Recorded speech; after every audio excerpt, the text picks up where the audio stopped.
राहुल गांधी को जबरदस्त फायदा होता हुआ दिखाई दे रहा है और यह फायदा राहुल गांधी को कांग्रेस पार्टी की वजह से नहीं बल्कि बीजेपी की वजह से हो रहा है। बीजेपी एक तरह से ऐसा लग रहा है कि अपने ही जाल में फंस गई है। बीजेपी को जो काम नहीं करना चाहिए था वो काम बीजेपी ने कर दिया और उसकी वजह से राम मंदिर के उद्घाटन के इतने बड़े कार्यक्रम के बावजूद चर्चाएं राहुल गांधी की हो रही है। चर्चा इस बात की हो रही है कि देखिए राहुल गांधी के साथ में धक्काशाही क्यों की जा रही है और इसके बाद में बात पहुंच गई है राहुल गांधी के ऊपर मुकदमेबाजी की और राहुल गांधी को गिरफ्तार करने की बातें भी अब होने लगी है। लेकिन क्या राहुल की गिरफ्तारी संभव है या आखिरी हथियार बीजेपी के पास में यही बचेगा कि राहुल गांधी एक बहुत बड़े नेता के तौर पर उभर रहे हैं और उनको गिरफ्तार कर लिया जाए। तो सवाल यह है कि आखिरकार राहुल गांधी को बीजेपी ने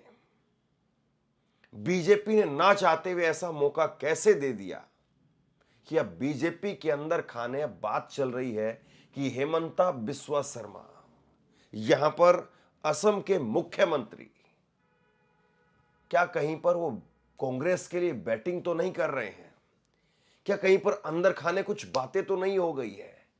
और मोदी की फटकार का इंतजार अब हेमंता बिस्वा शर्मा को रहेगा क्योंकि जब से ये यात्रा मणिपुर से शुरू हुई, मणिपुर से यात्रा शुरू हुई, मणिपुर से नागालैंड, नागालैंड से असम, असम से अरुणाचल, अरुणाचल से फिर असम और असम के फिर बाद में मेघालय और मेघालय के बाद में आज यात्रा पहुंची गुवाहाटी, तीसरी बार असम के अंदर।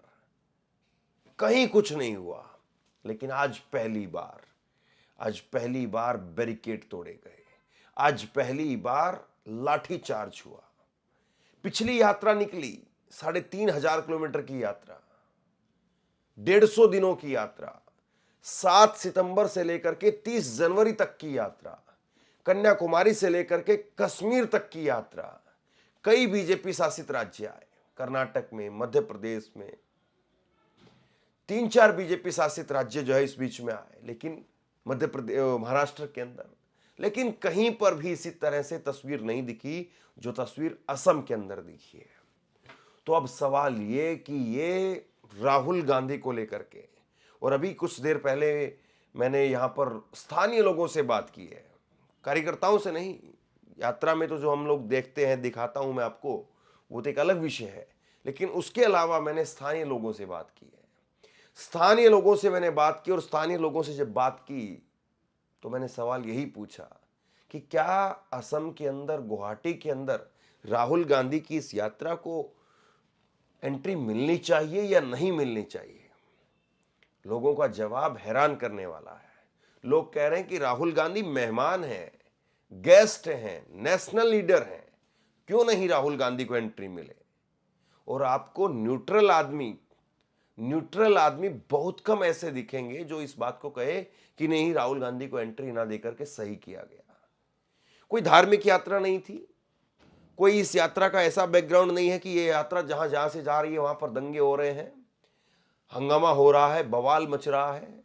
जहां जहां से यात्रा जा रही है वहां पर प्रेम प्यार का, भाईचारे का जो संदेश दिखाई देता है, लेकिन उसके बावजूद इस यात्रा को यहां पर गुवाहाटी में एंट्री नहीं दी गई। और दूसरी तरफ कांग्रेस ये बार बार कहती रही, मैसेज उसने लोगों तक पहुंचा दिया कि हम कोई ऐसा रास्ता नहीं मांग रहे हैं जिस रास्ते पर पहले रोड शो नहीं हुए हों, जिस रास्ते पर पहले राजनीतिक लोग नहीं गए हों। जेपी नड्डा अभी कुछ समय पहले गए उसी रोड से, और वही रोड हमें दे दीजिए, उसी रोड से हम जाना चाहते हैं, लेकिन अनुमति नहीं दी गई। और आखिरकार राहुल गांधी आज अपने काफिले के साथ में, अपनी यात्रा के साथ में उस जगह पर पहुंच गए जहां से असम की गुवाहाटी में एंट्री होती है। लेकिन खानपारा एक जगह है, वहां पर 2 जगह बैरिकेटिंग की गई थी। 2 जगह हैं जहां से असम में, गुवाहाटी में एंट्री होती है, और दोनों जगह पर जबरदस्त तरीके से बैरिकेटिंग की गई। और सुबह से मैं उस जगह पर मौजूद था, तो मैंने वहां पर देखा कि इतनी बड़ी संख्या में और इस तरह से बैरिकेडिंग वहां पर की गई जैसे कि पता नहीं कौन किस रास्ते से जा रहा है। ऐसे इस तरीके से जो है वो बैरिकेडिंग की गई कि इसमें पता नहीं क्या जो है वो ऐसा हो जाएगा, क्या ऐसा तूफान मच जाएगा कि कोई इस रास्ते से चला जाएगा या गुवाहाटी के अंदर यात्रा चली जाएगी, तो या फिर उन पर्टिकुलर रास्तों में यात्रा चली जाएगी जिस रास्ते के लिए कांग्रेस पार्टी डिमांड कर रही है। लेकिन उस सब के बावजूद वहां पर बैरिकेड तोड़े गए, कांग्रेस के कार्यकर्ताओं ने बैरिकेड तोड़े, कई नेताओं को चोट आई, कई पुलिसकर्मियों को भी चोट आई। ये भी वीडियो सामने आया, ये भी मैंने आपको वहां पर दिखाया। जो कुछ था वो लाइव मैंने आपको दिखाया, और जो कुछ मैं इधर उधर घूम करके इतनी धक्का मुक्की के बीच में हम जो रिकॉर्ड कर पा रहे थे वो आपको दिखाया बिना काट छाट के। अब उसमें किसके साथ में क्या हो रहा है, पुलिस को चोट आई है या नहीं आई है, नेताओं को चोट आई है या नहीं आई है, क्योंकि यह भी अपने आप में एक राजनीति का मुद्दा बन जाता है कि कांग्रेस नेताओं की चोट तो दिखाई, पुलिस की चोट नहीं दिखाई, या पुलिस की चोट दिखाई, कांग्रेस नेताओं की चोट नहीं दिखाई। यह अपने आप में एक मुद्दा बन जाता है। लेकिन हम तो घूमते रहे।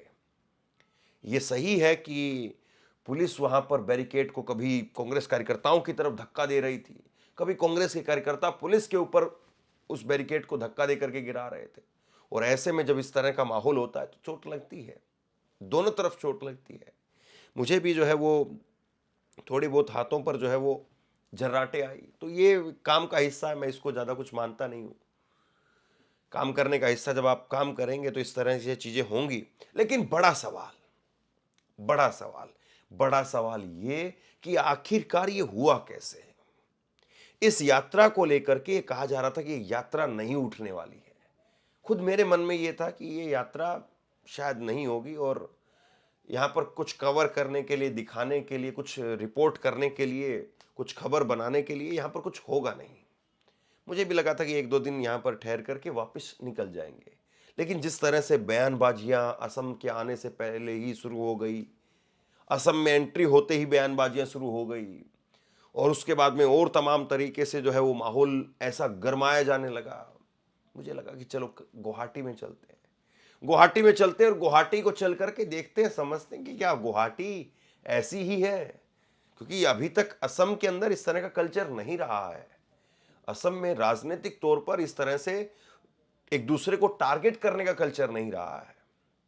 लेकिन जब ये हुआ तो हैरान करने वाला था। जब ये देखा तो मैं खुद हैरान रह गया कि कैसे आखिरकार ये हो रहा है, कैसे जो है वो राजनीतिक तौर पर एक दूसरे पर निशाना साधने के लिए इस हद तक अब लोग, राजनीतिक पार्टियां वो आ गई है। राहुल गांधी ने वैसे आज हेमंता बिस्वा शर्मा को थैंक यू बोला है, धन्यवाद दिया है उन्होंने कहा कि हम धन्यवाद देना चाहते हैं हेमंता बिस्वा शर्मा को।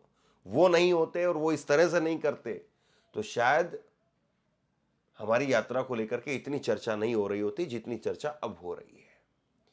तो क्या वाकई बीजेपी अपने ही जाल में फंस गई है? सवाल ये है। दूसरा सवाल यह है कि राहुल गांधी को बीजेपी की इस चाल की वजह से क्या जबरदस्त बम्पर फायदा होने वाला है या हो रहा है? दूसरा सवाल ये। तीसरा सवाल ये कि क्या नरेंद्र मोदी जी, हेमंता बिस्वा शर्मा की सरकार, उनके ऊपर कोई फटकार, कोई लताड़ वहां से दिल्ली से मैसेज यहां पर असम में पहुंचने वाला है? सवाल ये। क्योंकि जिस तरह से ये पूरी कार्रवाई होती हुई नजर आई है, जिस तरह से पूरा ये वाकया होता हुआ नजर आया, और आज दिन भर जो कुछ हुआ, और उसके बाद में अब कहा जा रहा कि एफआईआर, डीजीपी को हेमंता बिस्वा शर्मा की तरफ से दिशा निर्देश दिए गए हैं। बाकायदा वो ट्विटर के ऊपर धड़ाधड़ ट्वीट कर रहे हैं, कांग्रेस के नेताओं को लेकर के ट्वीट कर रहे हैं, दूसरे नेताओं को लेकर के ट्वीट कर रहे हैं, लगातार ट्वीट पर ट्वीट कर रहे हैं वो। लेकिन उनका ये एक्टिव होना, उनका जबरदस्त तरीके से ये रिप्लाई करना, वो बीजेपी को फायदा नहीं, बीजेपी को नुकसान पहुंचाता हुआ दिख रहा है। बीजेपी को यहां पर एक तरह से कहें कि डैमेज इतना ज्यादा होता जा रहा है कि उसको कंट्रोल कैसे किया जाएगा।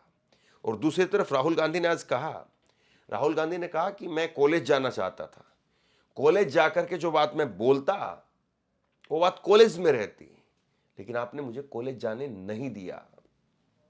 और उसके बाद में जो बात मैंने बोली वो बात आज पूरे देश में सुनी जा रही है, क्योंकि कॉलेज में जो बात मैं बोलता तो शायद वहां पर कैंपस के अंदर वो बात खत्म हो जाती, कैंपस में ही उस बात को सुना जाता, लेकिन आपने वहां पर वो नहीं होने दिया। और उसके बाद में युवा वो राहुल गांधी की इस यात्रा में शामिल हो गए और राहुल गांधी ने वहां से ही युवाओं को फिर संबोधित किया। उन्होंने कहा कि हमने बैरिकेड तोड़ दिए हैं, बैरिकेड तोड़ दिए हैं क्योंकि ये बैरिकेड हमारे लिए लगाए गए थे, लेकिन ये कानून हम नहीं तोड़ेंगे। कानून तोड़ने का काम बीजेपी का है, नरेंद्र मोदी का है, हिमंता बिस्वा शर्मा का है। इस तरह से उन्होंने नाम लेकर के आरोप लगाए, लेकिन बड़ी बात वो कह गए कि हम कानून नहीं तोड़ेंगे। मैसेज क्लियर राहुल गांधी की तरफ से दिखा, साफ स्पष्ट मैसेज दिखा। और उसके बाद प्रेस कॉन्फ्रेंस की उन्होंने, राहुल गांधी ने बाकायदा प्रेस कॉन्फ्रेंस की, और उस प्रेस कॉन्फ्रेंस के अंदर भी उन्होंने यही सारे सवालों का जवाब जो दिया कि कैसे हिमंता बिस्वा शर्मा की सरकार, यहां पर बीजेपी की सरकार, जिसको वो कह रहे हैं कि देश का सबसे करप्ट, देश का सबसे भ्रष्ट मुख्यमंत्री है। और फिर उसके बाद में हिमंता बिस्वा शर्मा का भी उस पर पलटवार है, गांधी परिवार के ऊपर पलटवार है, गांधी सरनेम के ऊपर पलटवार है। तो सवाल ये कि जिस मुद्दे को बड़ी आसानी से हैंडल किया जा सकता था, उस मुद्दे को कैसे जो है वो इतना जटिल बना करके और राहुल गांधी को ही उल्टा एक फायदे के तौर पर पेश कर दिया गया। सोचिए कि राम मंदिर का कल उद्घाटन हुआ है, और कल भी राहुल गांधी जब धरने पर बैठे तो पूरे देश में राहुल गांधी की धरने की तस्वीरें भी गई। ठीक बात है कि वो टीवी उस पर चर्चा नहीं करता है, ठीक बात है कि टीवी में वो कवरेज नहीं मिल पाती है, लेकिन सोशल मीडिया तो है। सोशल मीडिया पर तो लोग देखते हैं, लाखों लाखों लोग देखते हैं। तो ये लोग कौन देख रहे हैं? ये भारत के देश के ही लोग देख रहे हैं। तो मैसेज चला गया कि देखिए, एक व्यक्ति है, वो व्यक्ति मंदिर में है, वो व्यक्ति मंदिर में प्राण प्रतिष्ठा के कार्यक्रम में शामिल है, वो देश के प्रधानमंत्री हैं, और दूसरा नेता वहां पर दिखाई नहीं देता है। गृह मंत्री वहां पर नहीं पहुंचे, अमित शाह नहीं पहुंचे, राजनाथ सिंह नहीं पहुंचे, जेपी नड्डा नहीं पहुंचे, अडवाणी नहीं पहुंचे, और मुरली मनोहर जोशी नहीं पहुंचे, राष्ट्रपति जी नहीं पहुंची, उपराष्ट्रपति नहीं पहुंचे, लंबी फहरिस्त है साहब। और पहुंचे तो नरेंद्र मोदी पहुंचे। तो जो इतना बड़ा, इतना शानदार, इतना अलौकिक एक कार्यक्रम हुआ, और उस कार्यक्रम के बाद में उस कार्यक्रम की चर्चाएं होती, उसकी जगह पर चर्चा राहुल गांधी की हो रही है। और ये कल अगर सबक ले लिया जाता, कल अगर ये मान लिया जाता कि ठीक है, राहुल गांधी ने धरना दिया, उसकी वजह से मैसेज चला गया और कांग्रेस की चर्चा हो रही है, बीजेपी की चर्चा नहीं हो रही है, अगर कल इस चीज को सही से थोड़ा सा बैकग्राउंड के साथ में, होमवर्क के साथ में समझा जाता, तो आज वाली गलती नहीं होती। आज कम से कम जो है कुछ अनुमति के साथ में कि राहुल गांधी जा सकते हैं, उनकी बस जा सकती है, या वो निकलेंगे नहीं बाहर, वो केवल अपने बस के अंदर रहेंगे, कोई रैली नहीं करेंगे, बस उनका काफिला निकलने की हम अनुमति देंगे। तो इस तरह से कुछ रास्ता इस तरीके से निकाला जाता कि राहुल गांधी उसको नंबर स्कोर नहीं कर पाते। लेकिन आखिरकार जो हुआ दिन भर में वो आपके सामने रहा। और उसके बाद में शाम को जब ये मुद्दा पूरा गर्मा गया और जब इस मुद्दे पर चर्चाएं होने लगी, तो वो असम के लोगों तक पहुंच गया, असम के आम जनता तक पहुंच गया। और यही सवाल मैंने वहां पर लोगों से पूछा। मैंने कहा कि ये राहुल गांधी को जो एंट्री नहीं मिली है, इस पर आप लोग, असम की आम जनता, वो क्या सोचती है? लोगों ने कहा कि हमारे मेहमान हैं, वो नेशनल लीडर हैं, वो क्यों नहीं उनका वेलकम होना चाहिए? एक बार जरा सुनिए, जब मैंने ग्राउंड पर लोगों से बातचीत की तो लोगों ने क्या कुछ जवाब दिया है, और ये जवाब बीजेपी को कितना भारी पड़ेगा, इसके बारे में भी जरूर सोचिए। सुनिए जरा। राहुल गांधी का एंट्री असम के अंदर आज गुवाहाटी में नहीं हो पाया, तो ये होना चाहिए था एंट्री कोई, या फिर नहीं होना चाहिए था? होना चाहिए। देखिए, अगर छोटी सी बात के लिए एक लोग आ रहा है, इसके बाद बौखलाएगा, तो इसके अपने अंदर जो कमियां हैं वो दिखता है लोगों को। लोग समझदार है। जो मोदी जी ने 10 साल पहले किया था, जो वादा किया था, वो अभी पूरा नहीं हुआ। वो तो आप भी जानते हैं, हम भी जानते हैं कि वो हम ऐसे भी देख रहे हैं। वो नेशनल लेवल का जो मीडिया है वो कुछ भी नहीं दिखा रहा है। तो इस सबसे मैं कहूँगा बीजेपी को ऐसा नहीं करना चाहिए। समय इलेक्शन है, जनरल इलेक्शन है, तो उस हिसाब से उसको थोड़ा सा एक साथ चलने का प्रयास करना चाहिए। आना चाहिए। घुसने नहीं दे, वो गलत क्या? लेकिन बैरिकेड लगा करके रास्ता बंद कर दिया ये गया। गलत क्या? गलत क्या? ये गलत क्या? आना चाहिए, घूमने दे दी चाहिए। घूमने से क्या होगा? आना चाहिए। आप कह रहे हैं कि राहुल गांधी गेस्ट हैं आपके, हाँ। मेहमान हैं। मेहमान है हाँ। तो आना चाहिए था। मेहमान को आना चाहिए था, आने देना चाहिए था। हर भारत नागरिक को सबको आना जरूरी है, सबको आना चाहिए। हेमंत कई गुवाहाटी बार शहर के अंदर एंट्री जो है वो नहीं मिली, उसको आप आम जनता कैसे देखती है? ये गलत हुआ है या सही हुआ है? वो तो गलत हुआ है। गलत हुआ है। जा सकता है, कुछ भी, कोई भी जा सकता है, हम भी जा सकते हैं, आप भी जा सकते हैं, राहुल गांधी भी जा सकते हैं। लेकिन बैरिकेड कर दिया गया, नहीं जाने टारगेट कर दिया, वो तो गलत है, वो गलत हुआ है। जहाँ भी बीजेपी का गवर्नमेंट है वहाँ ऐसा होगा। आगे देखिए, मेरे हिसाब से यूपी में भी होगा, ये होगा, यूपी में भी होगा। और जहाँ जहाँ बीजेपी का गवर्नमेंट होगा वहाँ पर ऐसा होता रहेगा। सवाल अब बिल्कुल सीधा सा है, क्या इतने जोखिम के बाद, क्या इतने नुकसान के बाद बीजेपी अब राहुल गांधी को गिरफ्तार करवाने की हिम्मत कर पाएगी? बीजेपी क्या वाकई राहुल गांधी को गिरफ्तार करने जा रही है, या कम से कम बीजेपी अब इस बात से सबक लेगी और राहुल गांधी की इस यात्रा को शांति से, असम से कम टाटा बाय बाय कह पाएगी? सवाल यह भी है कि अगर असम में इतना सब कुछ हो रहा है तो ये यात्रा जब बीजेपी के और बड़े राज्य उत्तर प्रदेश में पहुंचेगी, और सबसे ज्यादा दिन इस यात्रा के अगर कहीं पर गुजरेंगे, अगर कहीं पर बीतेंगे, तो उस राज्य का नाम उत्तर प्रदेश है। और उस राज्य में मुख्यमंत्री योगी आदित्यनाथ। नरेंद्र मोदी के बाद में योगी आदित्यनाथ और हिमंता बिस्वा शर्मा। टीवी पर इन्हीं के बीच में होड़ मची हुई है कि कौन कितना लाइमलाइट में रहेगा। तो योगी आदित्यनाथ फिर क्या करेंगे? सवाल ये भी है। आप क्या सोचते हैं? नीचे कमेंट बॉक्स में लिख करके जरूर बताइए।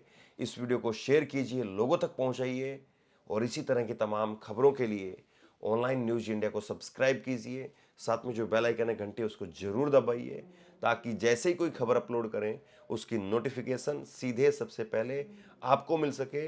अगर ये वीडियो फेसबुक पर देख रहे हैं तो फेसबुक पर हमारे पेज को लाइक कीजिए, फॉलो कीजिए और इस खबर को शेयर कीजिए। आपका बहुत बहुत धन्यवाद।